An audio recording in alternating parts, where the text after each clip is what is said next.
Good morning, good afternoon and good evening. Kinematics की इस series के अंदर इससे पहले हम लीनियर और रेक्टिलिनियर मोशन के कॉन्सेप्ट और कुछ क्वेश्चन को भी डिस्कस कर चुके हैं। आज हम बात करेंगे वन डायमेंशन के अंदर एक और नए कॉन्सेप्ट जिसका नाम है मोशन अंडर ग्रेविटी, या फिर उसी को हम बोलते हैं फ्री फॉल। क्या नाम है इसका? मोशन अंडर ग्रेविटी और फ्री फॉल। ये भी कैसा मोशन होता है? ये भी मेरे पास वन डायमेंशनल मोशन होता है। वन डायमेंशन किस केस में? Vertical motion. कैसा मोशन है ये? वर्टिकल। इससे पहले जो भी वन डायमेंशनल मोशन की मैंने बात की थी, जिसमें मैंने लीनियर और रेक्टिलिनियर मोशन के बारे में आपको बताया था, वो एक हॉरिजॉन्टल मोशन था, यानी हॉरिजॉन्टल डायरेक्शन में। और एक कैसा मोशन होगा? ये भी वर्टिकल मोशन होगा। किसके अंदर? वन डायमेंशन के अंदर। कैसे? सपोज करो मेरे पास अगर कोई बॉल है, मेरे पास एक बॉल है, उस बॉल को अगर मैं ऊपर की तरफ थ्रो करता हूं तो जिस पाथ से जाएगी एक ही डायरेक्शन में, उसी स्ट्रेट पाथ से नीचे आएगी। यानी इसका मोशन कैसा हो जाता है? यहाँ पे वन डायमेंशनल मोशन हो जाता है। इसलिए हम मोशन अंडर ग्रेविटी और फ्री फॉल को एक वन डायमेंशनल मोशन के अंदर स्टडी करते हैं। ठीक है, तो ये 1D और वर्टिकल मोशन। तो इसमें हम लिख सकते हैं मोशन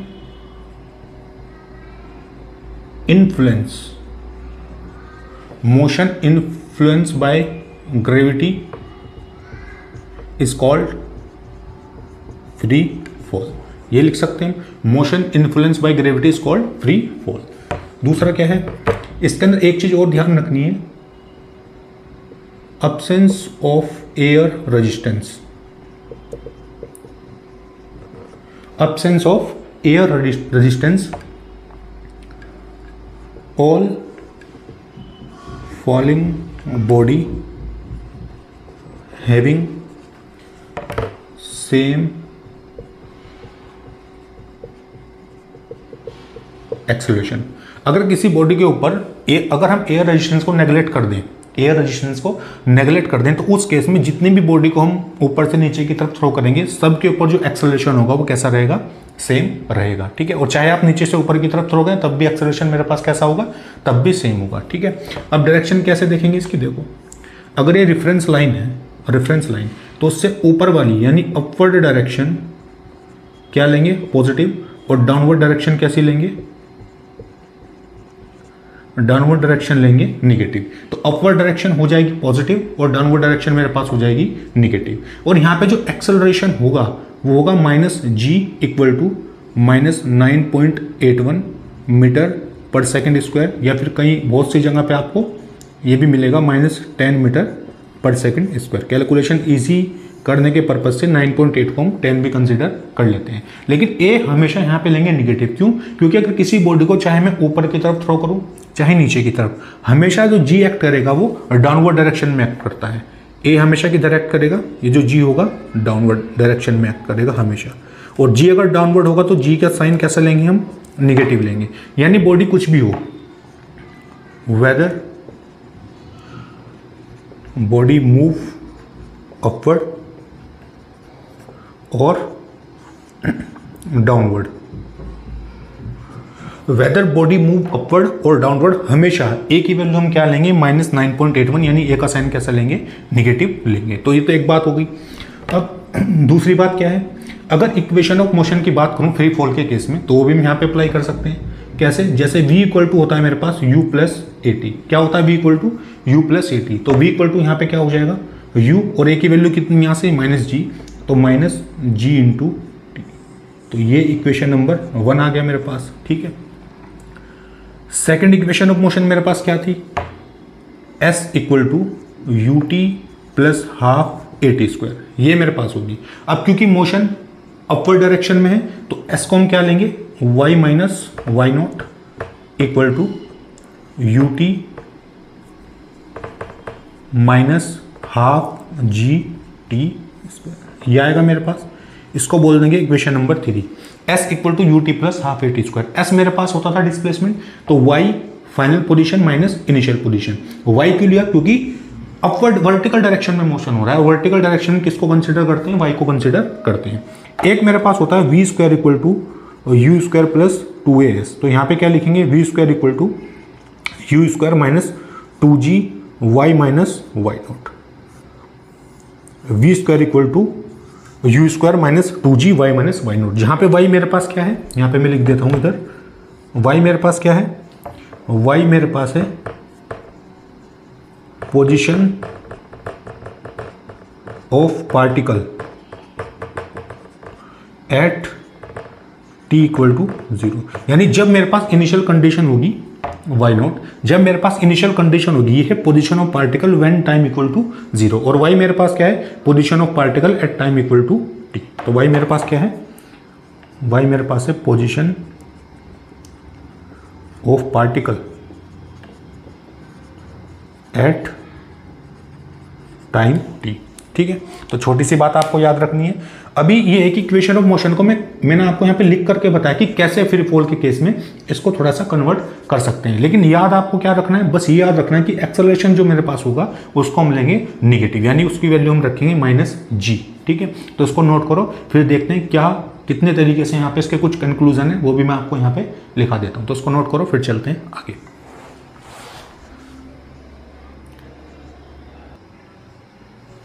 चलिए, नोट कर लिया होगा ये आपने। इसके बाद देखते हैं थोड़ा सा आगे। ठीक है, कुछ इसमें केस स्टडी यहाँ पर होती है, बहुत सारे रिजल्ट मैं आपको यहाँ पे आपको लिखा देता हूँ, तो आपको आसानी रहेगी न्यूमेरिकल सॉल्व करने में। ठीक है, देखते हैं। अच्छा, तो यहाँ पे मैं लिखता हूँ सम रिजल्ट। क्या लिखता हूँ, सम रिजल्ट। रिजल्ट क्या होंगे यहाँ पे, देखो, अगर ये एक सरफेस मान लेता हूँ इधर इस तरीके से, और किसी बॉल को आपने ऊपर की तरफ थ्रो किया इनिशियल वेलोसिटी u से ऊपर की तरफ, और ये बॉल कुछ टाइम के बाद यहाँ पर पहुँच गई, और ये हाइट मेरे पास कितनी है, ये मेरे पास है h। ठीक है, और वेलोसिटी यहाँ पे कितनी थी u, और यहाँ पे वेलोसिटी कितनी हो जाएगी v। तो जब, अच्छा, हम कंडीशन पहले क्या ले रहे हैं, मैक्सिमम हाइट है ना,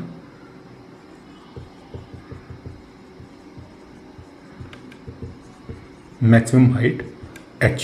ठीक है, तो ये मैक्सिमम हाइट मुझे बताने की h की वैल्यू कितनी होगी, या फिर इसको क्या बोल सकते हैं, इसको बोल सकते हैं h मैक्स। क्या बोल सकते हैं, h मैक्स, है ना, ये मैक्सिमम हाइट। कैसे निकालेंगे, देखो, जब पार्टिकल को ऊपर की तरफ थ्रो करेंगे, तो जब ये अपनी मैक्सिमम हाइट पर होगा, तब इसकी वेलोसिटी यहाँ पे हो जाती है 0। कितनी हो जाती है, 0। कहाँ पर, मैक्सिमम हाइट पर पहुँचने के बाद। ये हमें मानना है, ये होता है ना। किसी पार्टिकल को इनिशियल वेलोसिटी u से ऊपर की तरफ थ्रो करेंगे, तो मैक्सिमम हाइट पर पहुंचने के बाद ये जो बॉल है इसकी वेलोसिटी कितनी हो जाएगी, 0 हो जाएगी। इसके बाद ये जो बॉल है फिर वापस से नीचे की तरफ मूव करना स्टार्ट करेगी। ठीक है, तो ये मेरी इनिशियल पोजीशन और ये मेरी फाइनल पोजीशन। तो अगर मैक्सिमम हाइट मुझे निकालनी है, तो वही basic equation of motion apply करूंगा, v square equal to u square plus 2as, ये मेरे पास होता है। फाइनल वेलोसिटी तो यहाँ पे हो गई 0 इक्वल टू इनिशियल वेलोसिटी है यू स्क्वायर प्लस 2। ए मेरे पास कितना है बोलो, ए यहाँ पर होगा हमेशा -g। मैंने बताया था कि बॉडी ऊपर जाए या नीचे जाए, हमेशा g किधर एक्ट करेगा, इस बॉडी पे नीचे की तरफ एक्ट करेगा g हमेशा, क्योंकि अर्थ इसको अपनी तरफ g एक्सेलरेशन से खींचेगी। और डिस्प्लेसमेंट कितना होगा, ये मेरे पास होगा h मैक्स। ये कितना होगा, h मैक्स। अब इसको धर लेके आएंगे, कितना हो जाएगा, 2gh max equal to u square, या फिर मैक्सिमम हाइट यहाँ से कितनी आएगी, u square by 2 into g. ये क्वेश्चन नंबर 1। ठीक है, आपको याद कुछ नहीं रखना है, आपको याद ऐसा नहीं इस फॉर्मूले को आपको लर्न करना है। मैं बस आपको केस बना के बता रहा हूँ कि कैसे इक्वेशन ऑफ मोशन में अप्लाई करके हम डिफरेंट हाइट, टाइम, वेलोसिटी और डिस्प्लेसमेंट को कैलकुलेट कर सकते हैं। ठीक है, तो मैक्सिमम हाइट जनरली अगर आपसे कोई पूछे तो ये होता है u square by 2 into g. ठीक है, अच्छा, बी क्या पूछ सकता है, time to reach eight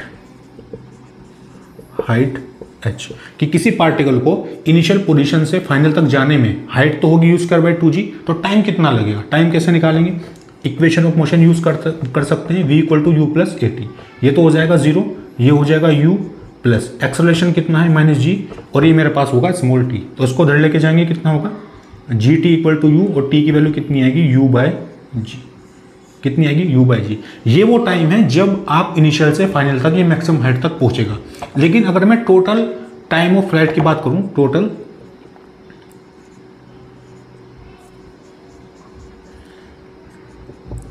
total time क्या होगा, ये होगा मेरे पास time of ascent plus time of descent. जितना टाइम नीचे से ऊपर जाने में लगेगा बॉल को, उस टाइम को बोलूंगा असेंट, और जितना टाइम ऊपर से नीचे आने में लगेगा बॉल को, उसको बोलूंगा डिसेंट। तो टाइम ऑफ फ्लाइट, या तो उसको टोटल टाइम बोल सकते हैं या फिर क्या बोल सकते हैं, टाइम ऑफ फ्लाइट। ये भी इसका दूसरा नाम होता है time of flight. Time of flight का मतलब कि टोटल टाइम जहां से बॉल ने मूव करना स्टार्ट कर वापस वहां तक आने में कितना टोटल टाइम लगा, टाइम ऑफ असेंट और टाइम ऑफ डिसेंट। तो टाइम ऑफ असेंट कितना था मेरे पास, u बाई जी, यही मैंने निकाला। ये मेरे पास क्या है, टाइम ऑफ असेंट, यही मैंने कैलकुलेट किया है, ठीक है। तो u by g plus u by g, तो टोटल टाइम ऑफ फ्लाइट कितना हो जाएगा, 2u बाई जी। ये क्वेश्चन नंबर 3, ये क्वेश्चन नंबर है ना, इसको 2 मान लेते हैं। तो टोटल टाइम ऑफ फ्लाइट कितना होगा, 2u बाई जी। तो time to reach height h ये होगा t equal to u by g, और टाइम ऑफ फ्लाइट कितना होगा, 2u बाई जी। तो ये एक कंडीशन आती है मेरे पास, ठीक है। और आपको छोटी सी बात और याद रखनी है, वो मैं इधर आपको बता देता हूँ थोड़ा सा। क्या याद रखना है आपको, ये लिखने के बाद सी पॉइंट को ऐसे ध्यान रखना कि अगर ये सरफेस है ना, ये सरफेस है, तो अगर इस बॉल को मैं ऊपर की तरफ थ्रो करता हूँ ऐसे, ठीक है, तो ऐसे कुछ घूम के मैक्सिमम हाइट तक फिर से वापस आएगी ये इधर की तरफ, है ना, यहाँ पे वापस आ गई। तो अगर ये पोजीशन है ए, ये है बी, ये है सी, और ये पोजीशन है मेरे पास डी, है ना, ऐसे गई बॉल, घूमी और फिर वापस आ गई। यहाँ पे मैक्सिमम हाइट होगी, वेलोसिटी कितनी होगी मैक्सिमम हाइट पे, ये मैक्सिमम हाइट होगी इसकी 0। देखो ये मैंने अलग अलग आपको शो किया, लेकिन है ये एक ही पाथ। एक ही पाथ कैसे कि जैसे बॉल को ऊपर की तरफ थ्रो करेंगे ऐसे, तो ऊपर की तरफ थ्रो करने के बाद वापस उसी पाथ से नीचे की तरफ मूव करेगी, ठीक है। लेकिन समझाने के लिए मैंने थोड़ा सा अलग यहाँ पे बताया। तो ये जो टाइम होगा यहाँ पे t1, और ये जो टाइम होगा यहाँ पे t2, ये t1 और t2 हमेशा बराबर होंगे। कब, अगर एयर रेजिस्टेंस यहाँ पे ना हो, ठीक है। तो बी पॉइंट पे भी वही टाइम होगा जो सी पॉइंट पे है, उतने टाइम में बी पॉइंट पे पहुंचेगी, उतने टाइम यहाँ पे होगा सी पॉइंट पे। तो t1 जो टाइमिंग होगी वो t2 के इक्वल होगी। तो ये आपको याद रखना है, time of ascent equal to time of descent. जितना टाइम यहाँ से यहाँ तक लगेगा उतना टाइम यहाँ से यहाँ तक लगेगा, ठीक है। तो टोटल टाइम हो गया ये, और अगर एयर रेजिस्टेंस नहीं है तो time of ascent equal to time of descent, ये भी आप यहाँ पे लिख सकते हैं, ठीक है। तो उसको आप लिख लें, ठीक है। मैं थोड़ा सा इधर लिख देता हूँ, यहाँ पे क्या लिख सकते हैं, time of ascent equal to time of descent, है ना। थोड़ा सा इसको एडजस्ट करके यहाँ पे लिख सकते हैं, t1 equal to t2, time of ascent equal to time of descent. कब, अगर एयर रेजिस्टेंस यहाँ पे नहीं है। तो इसको नोट करो, फिर चलते हैं आगे। चलिए, लिख लिया होगा आपने। तो टाइम ऑफ असेंट मतलब इसको ऐसे भी लिख सकते हो आप, ऐसे, और टाइम ऑफ डिसेंट को ऐसे भी लिख सकते हो, सिंपल ऐसे, है ना। एक एरो ऊपर की तरफ और एक एरो नीचे की तरफ, यानी time of ascent equal to time of descent. इसको ऐसे भी नोट कर सकते हो, ठीक है। तो चलिए थोड़ा सा आगे देखते हैं और क्या कंक्लूजन यहाँ पे निकल के आ सकता है, देखते हैं थोड़ा सा और आगे, ठीक है। इस केस में मैंने बॉडी को या किसी ऑब्जेक्ट को नीचे से ऊपर की तरफ थ्रो किया था, ठीक है। अब अगर मैं किसी ऑब्जेक्ट को ऊपर से नीचे की तरफ थ्रो करता हूँ, ऊपर से नीचे की तरफ थ्रो करता हूँ, तो उस केस में देखते हैं क्या रिजल्ट मेरे पास आएगा, ठीक है। तो अगर मेरे पास एक पोल है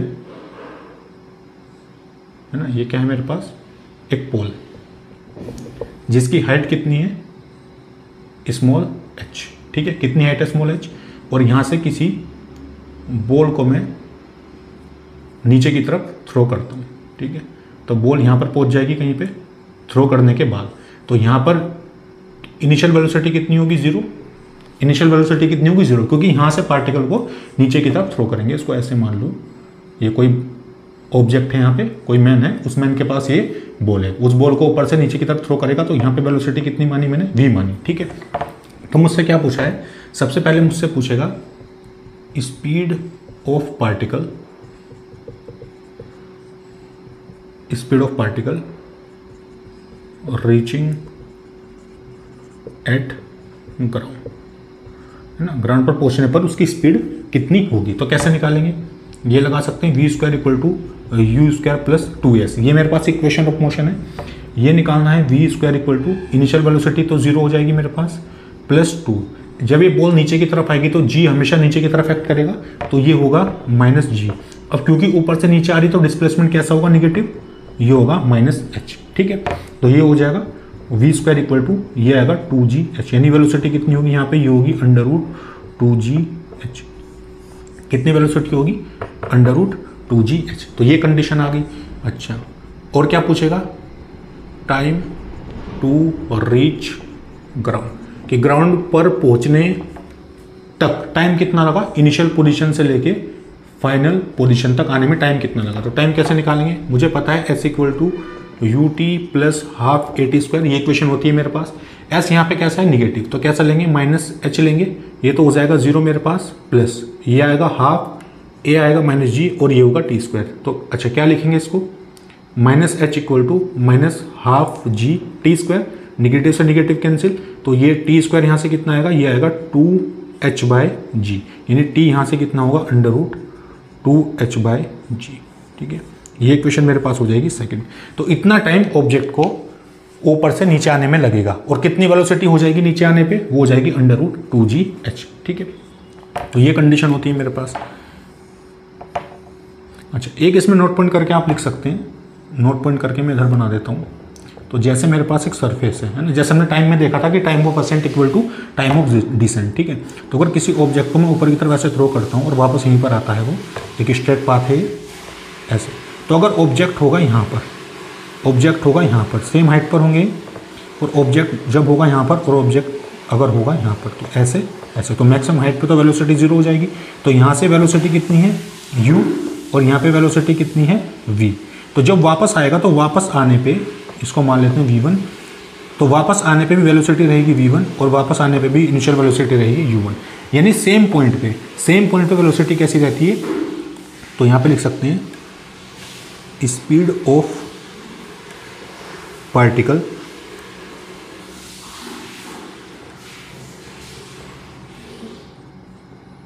eight a point at a given path will be same while body moving upward और डाउनवर्ड। ठीक है, तो ये नोट पॉइंट करके आप लिख सकते हैं कि अगर किसी ऑब्जेक्ट को मैं इस बेस लाइन से ऊपर की तरफ थ्रो करूंगा, तो सेम लाइन के ऊपर जितनी वेलोसिटी उसकी ऊपर जाने पे थी, उसी लाइन पे वेलोसिटी उसकी नीचे आने पे रहेगी। तो यहाँ पे v1, यहाँ पे भी v1, इनिशियल वेलोसिटी u1 थी, तो वापस आने पे कितनी हो जाएगी u1। ये कब मान रहे हैं, अगर यहाँ पर एयर रेजिस्टेंस नेगलेक्ट हम कर रहे हैं। जितने भी केस मैंने आपको यहाँ पे कराया उसमें ये मान रहे हैं कि एयर रेजिस्टेंस क्या है, नेगलेक्ट है। अगर एयर रेजिस्टेंस होगा तो उस केस में चीज़ें फिर चेंज हो जाएंगी। ठीक है, तो speed of particle at a point at a given path will be same while body moving upward और डाउनवर्ड। तो वेलोसिटी यहाँ पर सेम रहेगी। ठीक है, और ऊपर से नीचे जाने में टाइम लगेगा under root 2h by g, और वेलोसिटी कितनी होगी नीचे आने पर, अंडर रूट 2gh। ठीक है, तो कहने का मतलब ये है, कहने का पर्पज़ ये है, आप इसको ऐसे लिख सकते हो, इसको ऐसे मान सकते हो कि अगर ये रेफरेंस लाइन होगी तो इससे ऊपर की तरफ s कैसा लेंगे हम, पॉजिटिव, वेलोसिटी कैसी लेंगे, पॉजिटिव, और नीचे आने पर डिस्प्लेसमेंट कैसा लेंगे, निगेटिव, और वेलोसिटी भी कैसी लेंगे, निगेटिव। किस केस में, इस रेफरेंस लाइन से अगर नीचे की तरफ होगा ऑब्जेक्ट तो वेलोसिटी लेंगे निगेटिव और डिस्प्लेसमेंट भी निगेटिव। अब आप यहाँ पे सोच रहे होंगे कि सर आपने यहाँ पे निगेटिव क्यों नहीं लिया। देखो, अगर इसको निगेटिव भी रखोगे तब भी स्क्वायर करके पॉजिटिव वैल्यू आपको मिलेगी। ठीक है, तो जैसे इसको आप प्रॉपर लिखना चाहो तो यहाँ पे लिख सकते हो माइनस वी स्क्वायर। तो माइनस वी का स्क्वायर करोगे तो आपको क्या मिलेगा, यहाँ पे वी स्क्वायर मिलेगा अंडर रूट 2gh, तो वी इक्वल टू 2gh। तो डायरेक्शन का ध्यान रखना है, अपवर्ड डायरेक्शन पॉजिटिव और डाउनवर्ड डायरेक्शन निगेटिव, और एक्सेलरेशन हमेशा कैसा रहेगा, निगेटिव, चाहे बॉडी ऊपर की तरफ मूव करे चाहे बॉडी नीचे की तरफ मूव करे। ठीक, तो इसको नोट करो। इसमें 2-3 केस में और आपको लिखाता हूँ जिसमें बड़ा कन्फ्यूजन रहता है बच्चों को कि सर बॉडी ऊपर जाएगी तो कब नीचे जाने पे टाइम सेम रहेगा, कब अलग होगा। तो सारी कहानी हम अभी उसको सारे कॉन्सेप्ट को क्लियर करेंगे। तो इसको नोट करो, फिर चलते हैं आगे। चलिए, नोट कर लिया होगा आपने। नेक्स्ट कॉन्सेप्ट की तरफ हम चलते हैं। ठीक है, देखते हैं नेक्स्ट कॉन्सेप्ट मुझसे क्या पूछा है।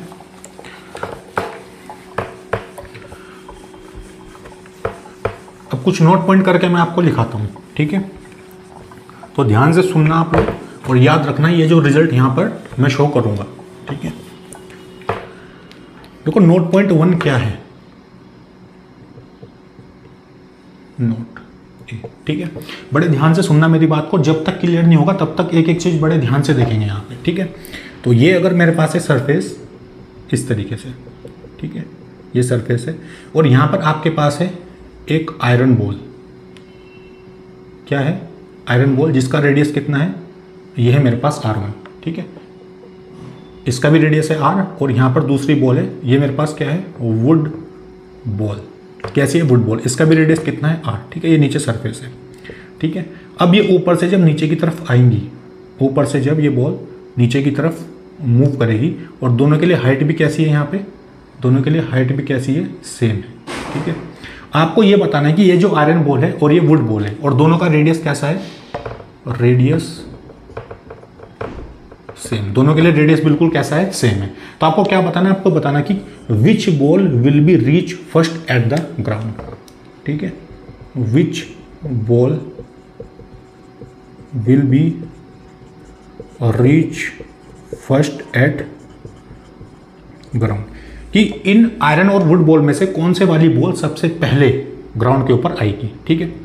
तो कैसे देखेंगे, सिंपल तरीका है, इक्वेशन ऑफ मोशन लगा के यहाँ पे देख सकते हैं। और एक बात ध्यान रखना, यहाँ पे जो एटमॉस्फेयर है वहाँ पे क्या क्रिएट है, वहाँ पे वैक्यूम क्रिएट है। जब वैक्यूम क्रिएट नहीं होगा, जब एयर का रेजिस्टेंस होगा, उस केस में भी मैं आपको निकलवाऊंगा, एक एक चीज देखेंगे कि कैसे वहाँ पे टाइम चेंज हो जाता है, ठीक है। तो अगर यहाँ पर वैक्यूम होगा तो रीच फर्स्ट एट ग्राउंड, तो क्या लिखेंगे, S equal to u t plus half a t square, ये देख रहे हैं हम, S equal to u t plus half a t square. एक एक चीज देखेंगे ध्यान से। तो जब ये ऊपर से नीचे आएगी तो डिस्प्लेसमेंट कितना होगा, -h, और इसको इनिशियल वेलोसिटी यहाँ पे कितनी होगी, 0 होगी, क्योंकि यहाँ से इसको ड्रॉप किया जा रहा है, प्लस ये होगा हाफ। क्या एक्सेलरेशन हमेशा निगेटिव होगा, और यहाँ पे होगा टी स्क्वायर, कितना आएगा ये, -h equal to minus half g t square, यानी टी की वैल्यू कितनी आएगी यहाँ से, √2h/g, कितनी आएगी टी की वैल्यू, √2h/g। कहने का मतलब ये है कि दोनों बॉल जब ऊपर से नीचे आएंगी तो वो रेडियस के ऊपर डिपेंड ही नहीं कर रही, वो इन दोनों बॉल के मास के ऊपर डिपेंड ही नहीं कर रही, यानी उनको वापस आने में जो टाइम है वो किस पे डिपेंड करेगा, हाइट पे। क्या दोनों बॉल के लिए हाइट सेम है, बिल्कुल सेम है। क्या दोनों के लिए जी की वैल्यू भी सेम है, बिल्कुल सेम है। तो इसका मतलब जो टाइमिंग होगी दोनों के लिए, अगर यहाँ पर वैक्यूम क्रिएट है तो time of ascent equal to time of, यानी दोनों के लिए जो टाइमिंग होगी नीचे आने वाली, टाइम ऑफ डिसेंट जो दोनों के लिए होगा वो हमेशा क्या रहेगा, सेम रहेगा। तो यानी अगर नीचे आने तक इसको टाइम लगा हुआ T1 और इसको नीचे आने पर टाइम लगा T2, ठीक है। तो अगर यहाँ पर वैक्यूम है तो T1 इक्वल टू T2 होगा हमेशा, यानी इस बॉल को भी नीचे आने में टाइम लगेगा T1 और उसको भी नीचे आने में टाइम लगेगा T2, तो T1 इक्वल टू T2। ये याद रखना आप, ये बात बिल्कुल, कब, अगर एयर रेजिस्टेंस यहाँ पर क्रिएट होगा। भाई तो जी एच तो मेरे पास हाइट है, ये जी के ऊपर डिपेंड करेगा। जी किस पर डिपेंड करता है, ये होता है Gm/r²। ये ग्रेविटेशन चैप्टर के अंदर आप पढ़ोगे कि जी की वैल्यू जो होती है वो होती है Gm/r²। तो जी मेरे पास होता है ग्रेविटेशनल कांस्टेंट, उसकी वैल्यू फिक्स होती है। एम मेरे पास होता है mass of earth, mass of earth भी फिक्स है, और आर ही मेरे पास होता है रेडियस ऑफ अर्थ। तो अगर ये तीनों चीजें कांस्टेंट है तो जी भी कांस्टेंट होगा। तो इसका मतलब कोई पार्टिकल जब ऊपर से नीचे आएगा तो वो मास और रेडियस के ऊपर डिपेंड नहीं करेगा। उनकी हाइट अगर सेम है तो उनके लिए टाइमिंग भी क्या रहेगी, सेम रहेगी। तो सबसे पहली बात तो ये है। दूसरी बात, आपको यहाँ से एक बात और समझ आ गई होगी कि सर अगर यहाँ पर रेडियस सेम है और टाइम सेम रही, जो रेडियस और मास के ऊपर डिपेंड नहीं कर रहा है, तो उसका मतलब अगर रेडियस डिफरेंट होगी तब भी नीचे आने पे उनके लिए टाइमिंग क्या रहेगी, सेम रहेगी। बिल्कुल सही बात है, बिल्कुल सही बात है। इसको ऐसे भी देख सकते हो आप। भाई ये मेरे पास आयरन बॉल थी, ये मेरे पास थी आयरन बॉल, है ना, कि क्या नाम, कि ये थी आयरन बॉल, ठीक है। इसका रेडियस मानिए R1 और ये दूसरी बॉल थी वुड बॉल, इसका रेडियस मैंने माना R2, ठीक है। जब ये ऊपर से नीचे आएंगी तो आपको यहाँ पे दिख रहा होगा, यहाँ पे क्या क्रिएट है, वैक्यूम। और कंडीशन क्या है, ये जो R1 है ग्रेटर देन R2, ये दिख भी रहा होगा आपको कि R1 ग्रेटर देन R2। तो यहाँ से यहाँ तक आने में अगर टाइमिंग है T1 और यहाँ से यहाँ तक आने में अगर टाइमिंग है T2, तो T1 भी यहाँ पर T2 के इक्वल होगा। क्यों, क्योंकि T डिपेंड करता है H और G के ऊपर। अगर दोनों के लिए हाइट बिल्कुल सेम है, अगर दोनों के लिए हाइट कैसी है, सेम है दोनों के लिए, देखो इसके लिए भी h हाइट है, इसके लिए भी h हाइट है, तो T1 इक्वल टू T2 यहाँ पे रहेगा। या तो ये आपको बोल दे, और या फिर क्या बोल सकता है, both ball having different density, ये भी बोल सकता है आपको, both ball having different density, ठीक है। तो अगर दोनों की डेंसिटीज अलग होगी तो rho equal to mass by volume, तो मास डिफरेंट होगा दोनों का, वॉल्यूम डिफरेंट होगा, तो तब भी टाइमिंग क्या रहेगी, तब भी सेम रहेगी। क्यों रहेगी सेम, क्योंकि मास के ऊपर डिपेंड ही नहीं कर रहा है, वी के ऊपर जो उसका वॉल्यूम है, बॉल्स का जो वॉल्यूम है उसके ऊपर भी डिपेंड नहीं कर रहा है। तो डेंसिटी डिफरेंट हो या फिर सेम हो तब भी टाइमिंग यहाँ पे सेम रहेगी। तो यहाँ 3 रिजल्ट मेरे पास निकल कर क्या है कि अगर यहाँ पर वैक्यूम है और दोनों का रेडियस सेम है तो दोनों को नीचे आने में टाइम क्या लगेगा, सेम लगेगा, क्योंकि टाइम एच और जी के ऊपर डिपेंड करता है, मास और वॉल्यूम के ऊपर या डेंसिटी के ऊपर डिपेंड नहीं करता है। तो अगर रेडियस अलग हो जाए और यहाँ पर वैक्यूम है तब भी दोनों सेम टाइम में यहाँ पे पहुंचेंगी, ठीक है। तो अगर दोनों की डेंसिटी अलग है तब भी दोनों सेम टाइम पे नीचे पहुंचेंगी, तो यहाँ पे भी टाइम रहेगा सेम। तो ये था मेरे पास नोट 1। तो आई होप ये समझ आया होगा आपको, तो इसको नोट करें। फिर चलते हैं नेक्स्ट पॉइंट की तरफ कि अगर यहाँ पर वैक्यूम ना हो के एयर रेजिस्टेंस हो तब कितना टाइम लगेगा बॉल को नीचे से ऊपर या ऊपर से नीचे आने में, ठीक है।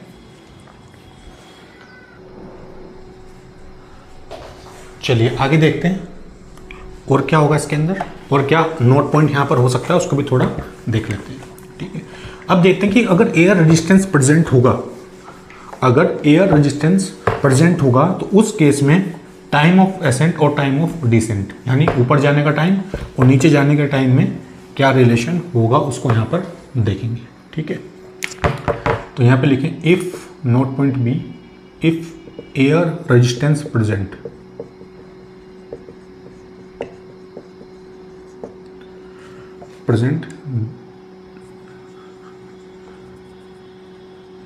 and object move upward then defined relation for अगर एयर रेजिस्टेंस प्रेजेंट है और ऑब्जेक्ट को मैं ऊपर की तरफ मूव करता हूं तो बताओ रिलेशन फॉर टाइम, ठीक है। तो देखो ध्यान से देखना कैसे इसको कंसिडर करेंगे। ये मेरे पास है ग्राउंड सरफेस, इसी ऑब्जेक्ट को, किसी बॉल को ऊपर की तरफ मैंने थ्रो किया, ऐसे ऊपर की तरफ थ्रो किया कुछ इस तरीके से, ठीक है। ये ग्राउंड है यहाँ पे सिंपल, ठीक है। तो ये होगा, अब ये बॉल जाएगी ऊपर और ऊपर जाने पे मैक्सिमम हाइट के बाद वापस कहाँ लौटेगी, फिर से नीचे की तरफ लौटेगी। ये बात समझ आती है हमें, ठीक है। नीचे की तरफ मूव करेगी, ठीक है, ओके। अब ये तो मैक्सिमम हाइट होगी, यहाँ पे वेलोसिटी कितनी होगी, 0। तो एक पॉइंट जब ये बॉल कहीं बीच में होगी, एक पॉइंट जब ये बॉल बीच में होगी और यहाँ पर, ठीक है, यहाँ पर वैक्यूम क्रिएशन नहीं है, यहाँ पे एयर रेजिस्टेंस प्रेजेंट है, एयर रेजिस्टेंस, ठीक है, एयर रेजिस्टेंस प्रेजेंट है।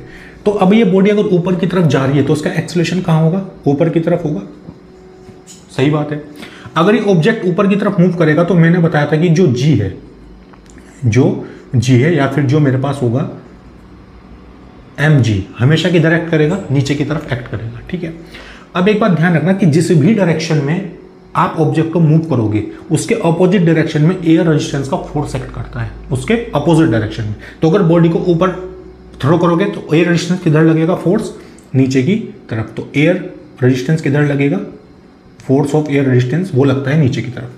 भाई mg तो हमेशा नीचे एक्ट करेगा और एयर रेजिस्टेंस कहाँ पे एक्ट करेगा, फोर्स नीचे की तरफ। क्यों, क्योंकि बॉडी ऊपर की तरफ मूव कर रही है, ठीक है। अब जरा एयर रेजिस्टेंस को मैं थोड़ा इधर लिख देता हूँ, एयर रेजिस्टेंस, ठीक है, ये लिखा मैंने। अब जब ये ऑब्जेक्ट नीचे की तरफ मूव करेगा, देखो ये गया ऊपर और यहाँ से फिर आया नीचे, तो नीचे की तरफ मूव करेगा तो यहाँ पे तो mg हमेशा नीचे की तरफ एक्ट करेगा। और एक्सेलरेशन किधर है इसका, एक्सेलरेशन इसका है नीचे की तरफ, स्मॉल a, इसको मान लेते हैं a2, किधर है, नीचे की तरफ a2। अब अगर ऑब्जेक्ट नीचे है और mg नीचे है तो एयर रेजिस्टेंस का फोर्स कहाँ लगेगा, ऊपर की तरफ, ठीक है। इतनी बात समझ आती है भाई। अगर बॉडी मूव ऊपर की तरफ करेगी तो mg नीचे और एक्सेलरेशन ऊपर है इसका, और जो एयर रेजिस्टेंस का फोर्स होगा मोशन के अपोजिट डायरेक्शन में एक्ट करता है। तो मूव ऊपर तो एफ एयर नीचे, और नीचे मूव करेगा तो एयर का रेजिस्टेंस का जो फोर्स होगा वो कहाँ एक्ट करेगा, ऊपर की तरफ एक्ट करेगा। अब जब यहाँ पे इसको बैलेंस करते हैं, है ना, अपवर्ड वाले केस में, अपवर्ड वाले केस में इसको जरा बैलेंस करते हैं। कितना आएगा बैलेंस करके, ये आएगा mg plus f air equal to mass into a1, ये लिख सकते हैं। तो यहाँ से a1 की वैल्यू कितनी आएगी, ये आएगा mg plus force of air resistance divide by m, यह है मेरे पास, इसको बोल देंगे इक्वेशन नंबर 1। ठीक है, ये बोल सकते हैं। अच्छा, अगर डाउनवर्ड की मैं बात करूंगा, डाउनवर्ड डायरेक्शन, इस डायरेक्शन की बात करूंगा डाउनवर्ड, तो जब मैं डाउनवर्ड डायरेक्शन की बात करूंगा तो यहां पे अगर मैं देखूंगा तो एक्सेलरेशन नीचे है, अगर नीचे है तो जाहिर सी बात है कि mg फोर्स ज्यादा होगा, तभी ये बॉल नीचे की तरफ मूव करेगी। ठीक है, तो यहां पे लिखूंगा mg minus f air equal to mass into acceleration, यानी a2 की वैल्यू कितनी आएगी यहां से, mg minus f air divide by ये आएगा यहां पर m। ठीक है, कितना होगा a2, mg minus f air divide bye m, इसको बोलेंगे इक्वेशन नंबर 2। ठीक है, ये इक्वेशन नंबर 1 और ये इक्वेशन नंबर 2। ठीक है, तो अब आप यहाँ पे ध्यान से देख सकते हैं कि ये जो a1 की वैल्यू है ये हमेशा ग्रेटर होगी एज कंपेयर टू a2। देख सकते हो यहाँ पर पॉजिटिव, यहाँ पर नेगेटिव, यानी एक्सेलरेशन a1 कैसा होगा, यहाँ पे ज़्यादा होगा। तो अब मुझे एक बात बताओ कि अगर यहाँ पर एक्सेलरेशन ज़्यादा है, एक्सेलरेशन ज़्यादा है तो ये बहुत तेज़ी के साथ जाएगा ऊपर जाते वक्त पार्टिकल, तो अगर तेज़ी के साथ जाएगा तो स्पीड तो ज़्यादा होगी, तो अगर स्पीड ज़्यादा है तो टाइम इसको क्या लगेगा, कम लगेगा, यानी time of ascent will be less than time of descent. क्यों? क्योंकि ऊपर जाते हुए भाई स्पीड ज़्यादा है और नीचे आते हुए स्पीड क्या है, कम है। तो अगर ऊपर जाते हुए स्पीड ज़्यादा होगी तो टाइम कम लगेगा, और नीचे आते हुए अगर स्पीड कम होगी तो टाइम ज़्यादा लगेगा। क्यों? क्योंकि acceleration a1 greater than acceleration a2, तो time of ascent less than time of descent. तो अगर ऊपर जाने का टाइम है t1 और नीचे जाने का टाइम है t2, तो यहाँ पे मैं बोल सकता हूँ कि जो t1 होगा मेरे पास लेस देन होगा t2।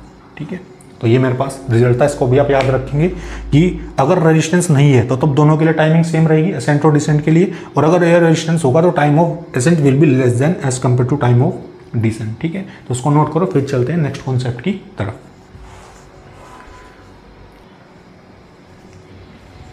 तो t1 लेस देन t2। ठीक है, तो नोट कर लिया होगा आपने। देखते हैं नोट नंबर सी या पॉइंट नंबर सी मेरे पास क्या है। ठीक है, देखते हैं।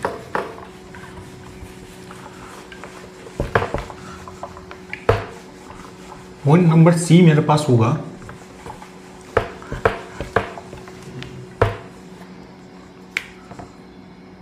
सी point, if a ball P thrown vertical downward and another ball Q thrown horizontally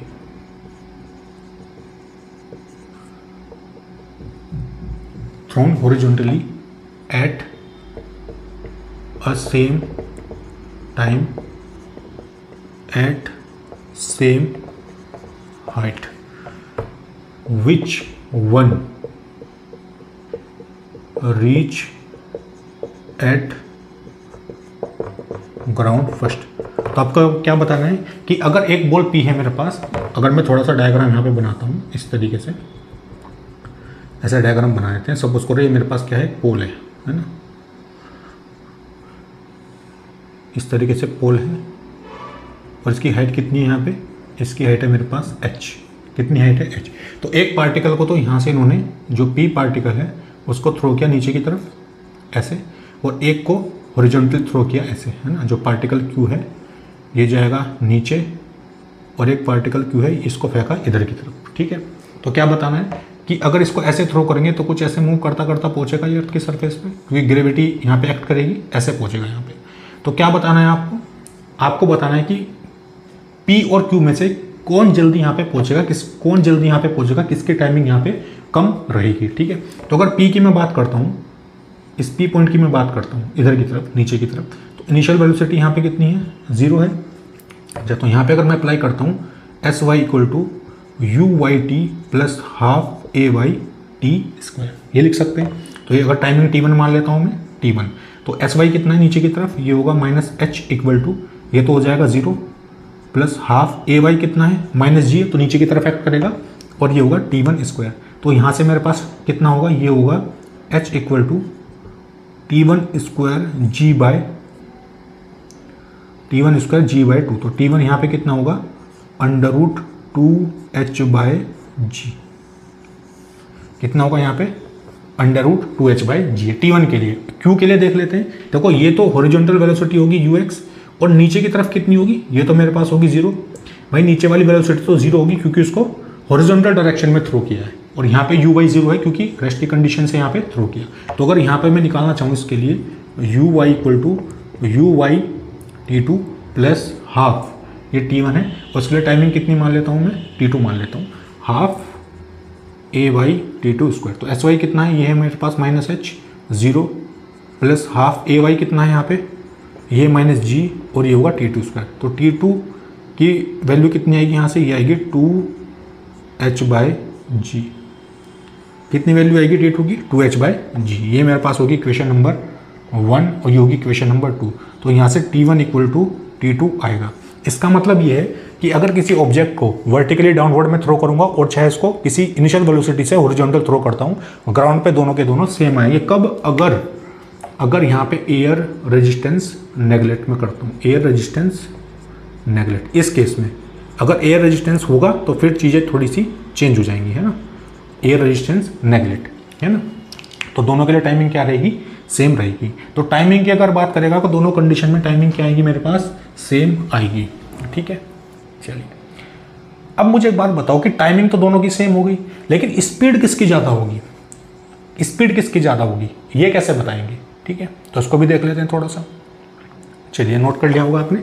चलिए इसको मैं इधर से हटा देता हूँ।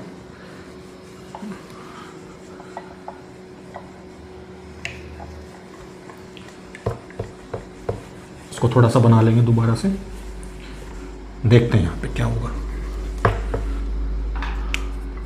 Which one having more speed after reaching ground. तो ग्राउंड पे पहुंचने के बाद किस ऑब्जेक्ट की स्पीड ज़्यादा रहेगी ये मुझे बताना है, पार्टिकल P की ज़्यादा रहेगी या फिर पार्टिकल Q की। देख लेते हैं यहाँ पे एक बार। अगर यहाँ पे हॉरिजॉन्टल सरफेस ड्रॉ करता हूँ मैं सिंपल, और ये यहाँ पर होगा मेरे पास इस तरीके से टावर, ठीक है, ये होगा, इसकी हाइट कितनी है यहाँ पे, इसकी हाइट मेरे पास है h। तो फिर से यहाँ पे एक पार्टिकल है मेरे पास P, इसको नीचे थ्रो करेंगे ऐसे, ठीक है। तो यहाँ पे वेलोसिटी होगी v, ठीक है, vy क्योंकि नीचे की तरफ है, और पार्टिकल ये है मेरे पास q। तो जब मैं इस पार्टिकल को थ्रो करूंगा, जरा ध्यान से देखना, हॉरिजॉन्टल इस वेलोसिटी से ux, तो मूव करता करता करता करता करता ये यहाँ पे पहुंचेगा, ठीक है। यानी ये इसकी होगी रिजल्टेंट वेलोसिटी v2, ठीक है, ये होगी v2। यानी इस डायरेक्शन में एक वेलोसिटी होगी इसके पास vx, और इस डायरेक्शन में वेलोसिटी होगी इसकी vy।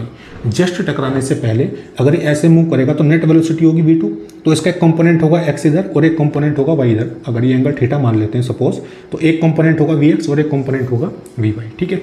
तो इक्वेशन ऑफ मोशन आप x डायरेक्शन में अलग अप्लाई कर सकते हो और y डायरेक्शन में अलग अप्लाई कर सकते हो। हालांकि 2 डायमेंशन का थोड़ा सा केस यहाँ पे बनेगा जो हम प्रोजेक्टाइल मोशन में पढ़ेंगे, लेकिन क्योंकि यहाँ पे कॉन्सेप्ट है इसलिए मैं आपको बता देता हूँ कि इसको हम एक डायरेक्शन में होगी x वेलोसिटी और एक डायरेक्शन में होगी y वेलोसिटी, ठीक है। तो अगर पार्टिकल P की मैं बात करता हूँ, तो पार्टिकल P के लिए vy² प्लस 2ay और यहाँ पे होगा sy, ठीक है, सिंपल सी बात है। vy² देख लेते हैं। अच्छा, इस vy को क्योंकि नीचे की तरफ ही है, इसका तो कोई कंपोनेंट नहीं है, तो इसको क्या बोल सकते हैं, इसको बोल सकते हैं v1, ठीक है। क्या बोल सकते हैं v1, तो ये हो जाएगा v1² इक्वल टू uy यहाँ पे कितना है, ये तो हो जाएगा 0 प्लस 2, एक्सेलरेशन नीचे की तरफ -g, और sy कितना होगा यहाँ से, ये होगा -h, ठीक है। तो यहाँ से मेरे पास जो v1 आएगा वो कितना आएगा, 2gh अंडर रूट, कितना आएगा v1 अंडर रूट 2gh। अभी हम ये देख रहे हैं कि किसकी वेलोसिटी ज़्यादा होगी ग्राउंड पे पहुंचने के बाद, अगर एयर रेजिस्टेंस नेगलेक्ट हम कर दें यहाँ पे, ठीक है, एयर रेजिस्टेंस नेगलेक्ट। अच्छा, अब इसकी बात कर लेते हैं। अगर पार्टिकल Q की मैं बात करता हूँ नीचे vy डायरेक्शन में, तो ये कितना आएगा, vy² प्लस 2ay/sy। तो vy यहाँ पे कितना होगा, vy में मान लेता हूँ अगर यहाँ पे है मेरे पास, अच्छा ये तो v2 है, इसको vy ही रखते हैं हम यहाँ पे, और ये मेरे पास कितना होगा uy, ये तो होगा मेरे पास 0 प्लस 2 -g और ये होगा -h। यानी यहाँ से vy कितना आएगा मेरे पास, अंडर रूट 2gh। ये क्या है मेरे पास, Vy। लेकिन आप ध्यान से देखें कि जो V2 है, V2 का अगर मैं मैग्नीट्यूड देखूंगा, ये वेक्टर में मैंने पढ़ा है, एक वेक्टर इधर और एक वेक्टर इधर, और V2 यानी इन दोनों का मैग्नीट्यूड अगर मुझे निकालना है V2, तो कैसे निकालते थे हम? Under root Vx square plus Vy square, ऐसे निकालते थे। तो V2 कितना होगा यहाँ से, Vx कितना है यहाँ पे, चलो Vx कोई वैल्यू यहाँ पर हो सकती है, कोई कंपोनेंट, और Vy कितना है, ये होगा अंडर रूट 2gh का यहाँ पर करेंगे स्क्वायर। तो V2 यहाँ से कितना आएगा, ये आएगा Vx स्क्वायर प्लस 2gh। ठीक है, तो इक्वेशन 1, इक्वेशन 2। तो आप यहाँ पर बड़े ध्यान से देख सकते हैं कि ये जो कंपोनेंट है V2, इसकी वेलोसिटी ज़्यादा होगी एज कम्पेयर टू V1। क्यों? क्योंकि यहाँ पे अंडर रूट 2gh है खाली, और यहाँ पे Vx भी यहाँ पर ऐड होगा, तो यानी V2 की वेलोसिटी ज़्यादा होगी एज कम्पेयर टू V1। यानी हम कह सकते हैं कि जो पार्टिकल Q होगा उसकी स्पीड ज़्यादा होगी ग्राउंड पर पहुँचने के बाद as compare to particle P। ठीक है, एट अ सेम पॉइंट। तो ये मेरे पास एक रिजल्ट है। तो ये थे मेरे पास कुछ कंक्लूजन जो नोट पॉइंट करके मैंने आपको लिखा है। तो थ्योरी के बेस पे फ्री फॉल के केस में मुझे लगता है कोई क्वेश्चन अब आपका रुकेगा नहीं, सारे क्वेश्चन आप यहाँ पे सॉल्व कर लेंगे। ठीक है, तो अब थोड़े से बेसिक न्यूमेरिकल हम यहाँ पे देख लेते हैं कि कैसे उनको सॉल्व करेंगे। ठीक है, तो उसको नोट करो, फिर चलते हैं न्यूमेरिकल सेक्शन की तरफ। चलिए, नोट कर लिया होगा आपने। तो मुझसे क्या पूछा था, वेलोसिटी। तो V2 will be greater than V1। ठीक है, चलिए इसको हटाते हैं इधर से, देखते हैं और मुझसे क्या पूछा है यहाँ पे। ठीक है, अब चलते हैं न्यूमेरिकल की तरफ। ठीक है, कुछ क्वेश्चन डिस्कस कर लेते हैं।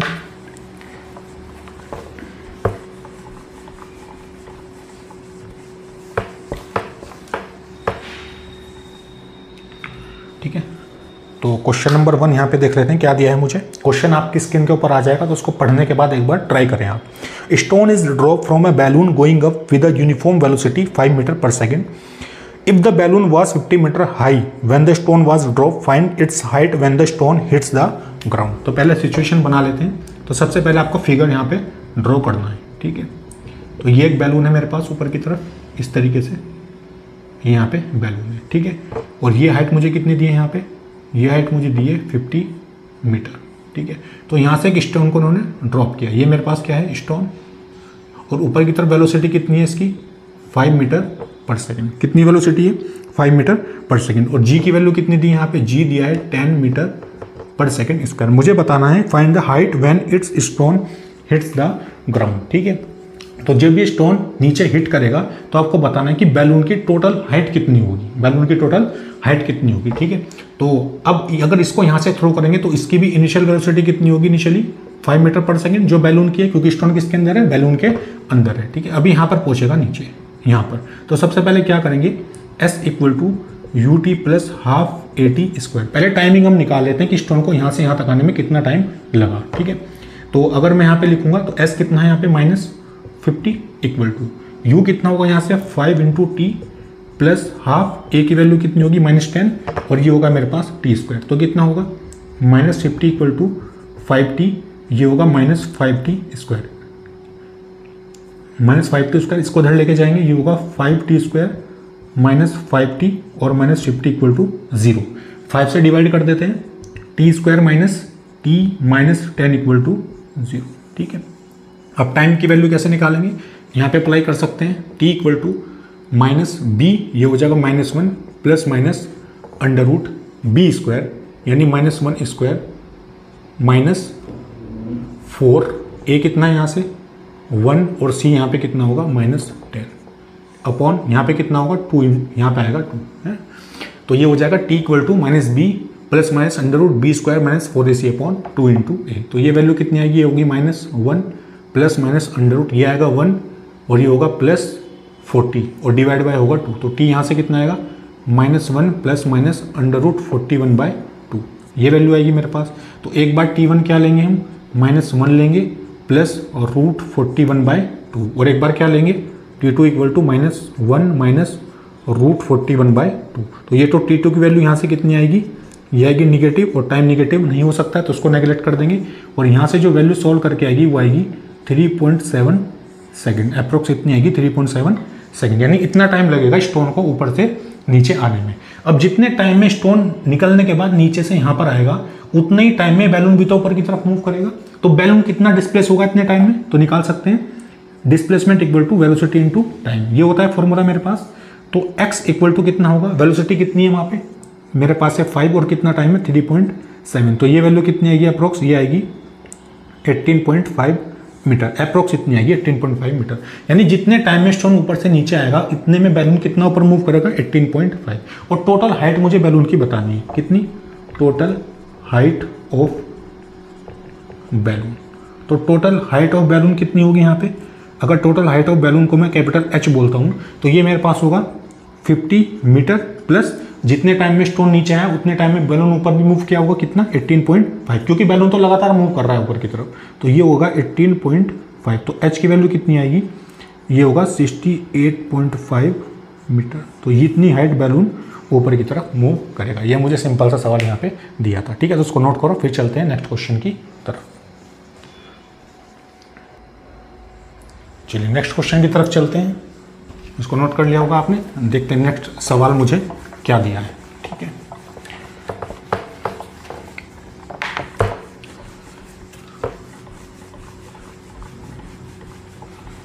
इस चैप्टर के बड़े अच्छे अच्छे क्वेश्चन भी हम डिस्कस करेंगे जब सारे टॉपिक हम कवर कर लेंगे, जब हम मिक्सर ऑफ क्वेश्चंस को हम वहाँ पे डिस्कस करेंगे। 2 से 3 वीडियो वहाँ पे मैं बनाऊंगा, और जितने भी एडवांस लेवल के क्वेश्चन होंगे उनको भी वहाँ पे हम डिस्कस करेंगे, कोई भी चीज़ यहाँ पे लीव नहीं करेंगे हम, ठीक है। तो नेक्स्ट क्वेश्चन मुझे बोला है, a person standing near the edge of the top of building throws 2 balls A and B. The ball A is thrown vertically upward and B is thrown vertically downward with the same speed. The ball A hits the ground with the speed VA and the ball B hits the ground with the speed VB. तो 4 relation आपको देने हैं, तो बताना है किसकी speed ज़्यादा होगी और किसकी स्पीड कम होगी, या फिर स्पीड यहाँ पे बराबर होगी, ठीक है। अच्छा, तो क्या दिया है, पहले सिचुएशन यहाँ पे बना लेते हैं।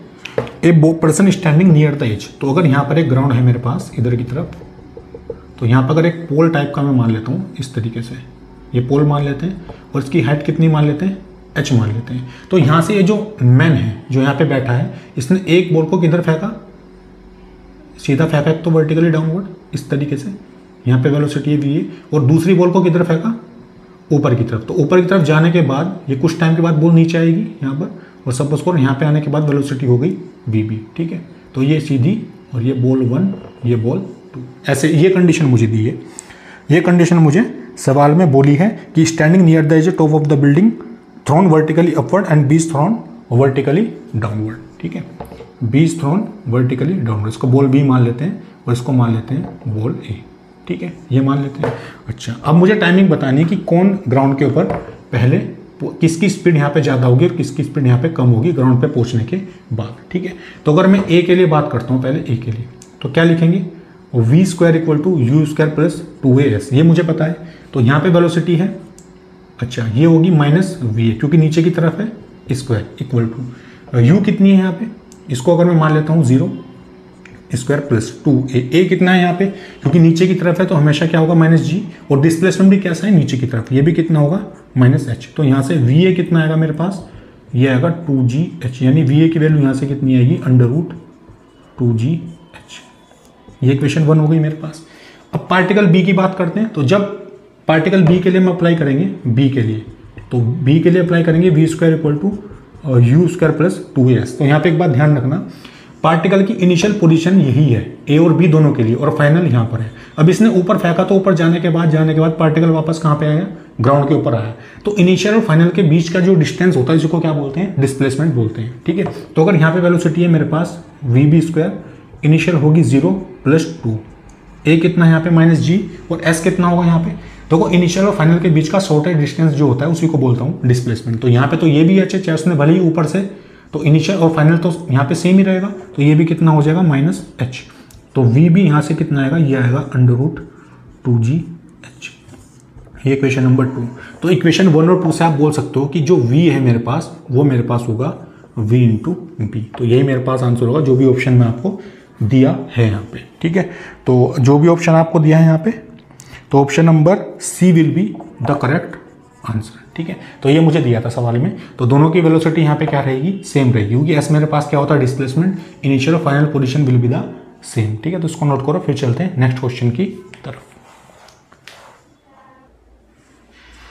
चलिए, इतनी बात समझ आ गई आप, V = VB नोट किया होगा आपने। देखो यहाँ पे मैंने इनिशियल वेलोसिटी मानी है 0, ठीक है, जनरली जो मानते हैं। लेकिन क्वेश्चन में आपको बोला है कि सेम स्पीड से दोनों को थ्रो किया है, तो जनरली इस इक्वेशन को हम कैसे लिखेंगे, ऐसे लिखेंगे v square equal to u square plus 2gh। ये कंडीशन मेरे पास बनेगी और v इक्वल टू क्या आएगा यहाँ पे यू स्क्वायर प्लस 2gh। ठीक है, तो दोनों केस में मैंने आपको बता रहा हूँ, यहाँ पे इक्वेशन नंबर 1 हो जाएगी। अगर 2 की बात करूंगा तो यहाँ से कितना होगा ये va के लिए, और अगर vb के लिए लिखूंगा यहाँ पे भी सेम आएगा under you square plus 2gh। ठीक है, तो इस केस में भी जो va मेरे पास होगा वो किसके इक्वल होगा, vb के इक्वल होगा। तो दोनों पार्ट कराने का पर्पज ये है कि अगर बोले इनिशियल रेस्ट की कंडीशन दोनों को थ्रो किया है तो तब उस केस में v इक्वल टू vb। तो और जैसा क्वेश्चन में मुझे मेंशन किया है कि इनिशियल वेलोसिटी u से उसको थ्रो किया है, तो अगर इनिशियल वेलोसिटी u है दोनों के लिए तो यहाँ पे आएगा यू स्क्वायर प्लस 2gh, ये भी सेम आएगा एक्सप्रेशन आपके लिए। और vb की बात करूंगा मैं तब भी मेरे पास एक्सप्रेशन क्या आएगा, सेम आएगा यू स्क्वायर प्लस 2gh। तो v equal to vb finally will be the answer. ठीक है, चलिए ये नोट किया होगा आपने, तो दोनों कंडीशन मैंने आपको यहाँ पे बता दी। ठीक है, चलिए देखते हैं नेक्स्ट क्वेश्चन में मुझे क्या दिया है, देखते हैं।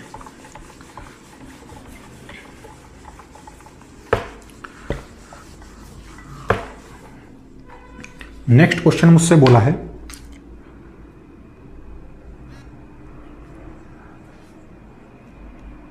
A ball is dropped from a balloon going up at a speed of 7 meter per second. If the balloon was at the height of 60 meter at the time of dropping the ball, how long will the ball take it reaching the ground? ठीक है, a ball is dropped from a balloon going up। ठीक है, तो सबसे पहले figure थोड़ा सा draw कर लेते हैं। तो ये फिगर है मेरे पास इस तरीके से, ये बैलून है, ये नीचे ग्राउंड है। ठीक है, क्या बोला है, drop from balloon going up speed u equal to 7 metre per second, यानी बैलून कितनी स्पीड से ऊपर जा रहा है, 7 मीटर पर सेकेंड से, और यहाँ से एक स्टोन को इन्होंने ड्रॉप किया है। तो स्टोन की भी स्पीड यहाँ पे इनिशियल कितनी होगी, 7 मीटर पर सेकेंड। ठीक है, और ये नीचे आएगा, नीचे की तरफ। क्या बोला है मुझसे, हाइट यहाँ पे दी है इसकी बैलून की, ये दिया है मुझे 60 मीटर। क्या पूछा है कि कितने टाइम में ball will be coming to the ground. तो अगर ये स्टोन है या फिर इसको बॉल भी बोल सकते हो आप, ये बॉल यहाँ से थ्रो की बैलून के अंदर से बाहर, और कितने टाइम में ये जो बॉल है ग्राउंड पर पहुंच जाएगी। ठीक है, तो आराम से इसको सॉल्व कर सकते हैं। कैसे करेंगे, s equal to u t plus half a t square apply कर सकते हैं, सिंपल।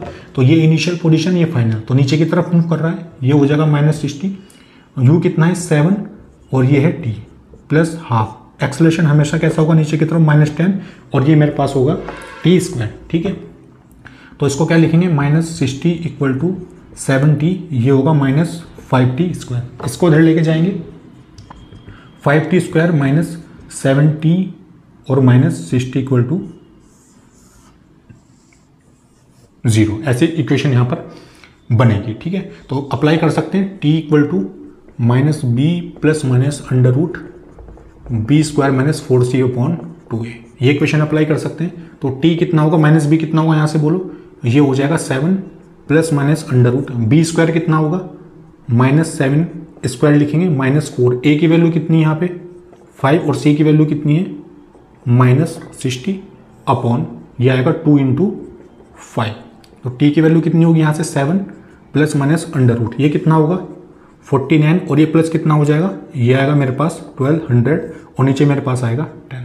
तो t कितना होगा 7 प्लस माइनस ये होगा 1249 अपॉन 10। तो यहाँ से जो t की वैल्यू आएगी 7 प्लस माइनस, अब ये अंडर रूट 1249 अप्रोक्स आएगा 35 पॉइंट समथिंग, तो इसको मैं सीधा 35 कंसिडर कर सकता हूँ, और अपॉन यहाँ पे आएगा 10।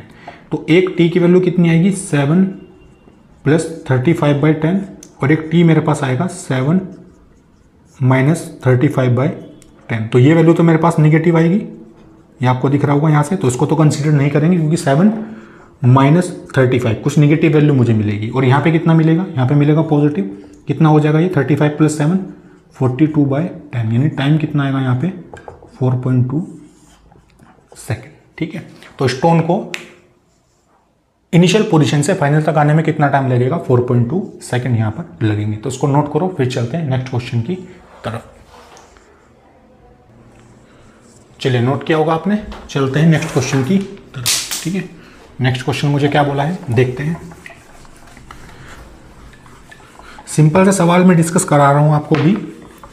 इसके बाद जो मिक्सचर ऑफ चैप्टर के क्वेश्चन करेंगे वहाँ पे थोड़े एडवांस लेवल के 2 या 3 वीडियो मैं अपलोड करूँगा, तो सारे अच्छे क्वेश्चन वहाँ पे अपलोड हो जाएंगे। ठीक है, तो पूरा काइनेमेटिक्स आपका एडवांस लेवल तक का बिल्कुल एकदम प्रिपेयर हो जाएगा। ठीक है, तो नेक्स्ट क्वेश्चन मुझे क्या दिया है, a ball is projected vertical upward, a ball is projected vertically upward with a speed of 50 meter per second. Find maximum height, time to reach the maximum height and the speed at half the maximum height. तो 3 चीजें बतानी है।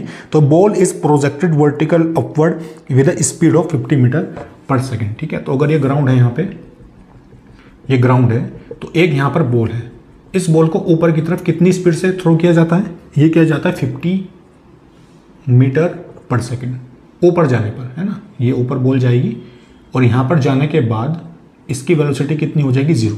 कब होगी 0, जब ये अपनी maximum height पर होगी।